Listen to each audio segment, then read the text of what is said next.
This is one-time NBA basketball player and current pro volleyball player, Chase.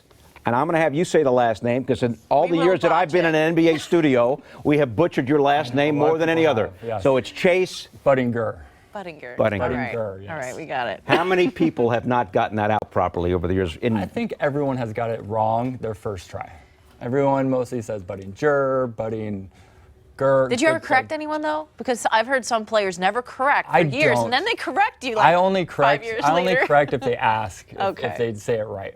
All right. And if obviously if they ask. Then All right, I'll Chase Budinger, it's great to have you with us. Thank you. Tell us about your new life as a beach volleyball player. Yeah, I'm a professional beach volleyball player now. I have totally got rid of basketball, put that aside, and I play professionally on the AVP tour, and then also I play internationally on the FIVB, which those points go to try to make the Olympics. And you're in town for the NYC Open that's going to take place over the weekend at Hudson River Park. Yes, and this is probably my favorite tournament. It's right there on the pier. It's a beautiful venue. It's a rad place. Boats will come and watch the tournament. People that are walking by always stop, and we'll have huge crowds cheering. And right now the weather is amazing, which is nice because it was supposed to rain.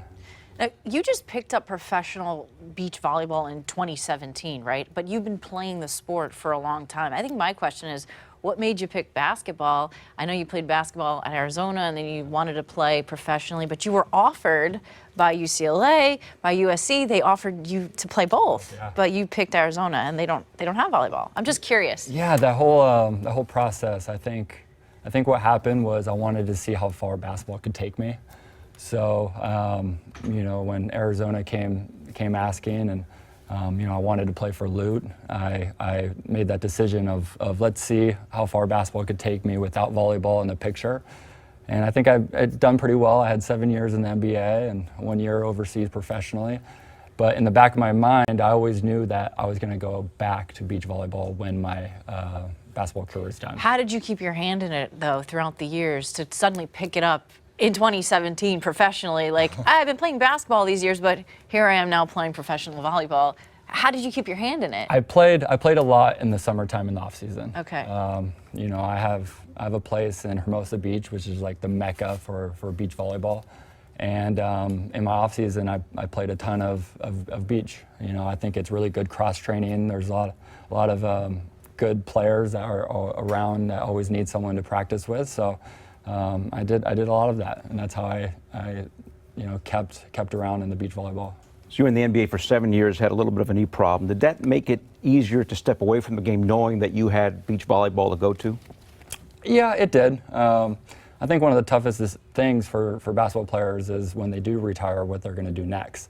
And I was fortunate enough to kind of have a backup plan, a plan ready in place to pursue beach volleyball. So, what's also great is the sand helps your body. Like, my body's never felt so good because it's on the sand and it's so much easier on your joints and everything compared to the hardwood. But how much more difficult in some ways is the sand? Because I'm thinking I'd be slipping all over the place going from the hardwood to the sand. Because you played on the hardwood in high school, correct? Yes, I did. It's tough. Yeah, it's definitely something to get used to. You don't move as fast. You don't jump as high. It's just one of those things you got to learn and get used to it. So, that's a process that I'm going through right now. Every sand's different. This sand in New York is a lot more shallow, so you could jump higher. But then if you go to Southern California, where the sand's a lot deeper, you're not going to jump as high. Because it's real sand, right? It's real sand, yeah. You're from California too. What's it like when they have to import sand here to New York City to Yeah, that's true. Like I said, the sand It's not the same. It's not the same. It's mostly a lot more shallow, so it's mostly feels like more indoor playing. What are some of the nuances of it's a two-man It's a two-man, yeah. As opposed to, I don't know if you would do other aspects of volleyball, but what's it like having a teammate? You're used to, obviously, in basketball playing with 4 other teammates at the same time. Any nuances that apply specifically to the game of beach volleyball? I think it's kind of like being in a relationship. You have a partner, and that can be good and bad. Yes, it could Fights, be good and bad. no fights. You're around each other all the time. You travel together. You room together. So you know, it's good because you create a bond, you create chemistry just being around each other so much. But there are also times where you might get frustrated at each other and yell at each other, but you know, it's kind of part of the game. I know you have a sister, an older sister and an older brother, correct, that played professionally or still play. I'm not positive about that, but did that kind of get you, keep your hand in it, I guess? And they must be excited to see that you're continuing on the course. Yeah, they both played overseas professionally for indoor volleyball. I definitely, having them play helped me kind of just be around it more. My brother still plays, and you know, it's always nice just to have him as a source to talk to or, you know, get out and practice with.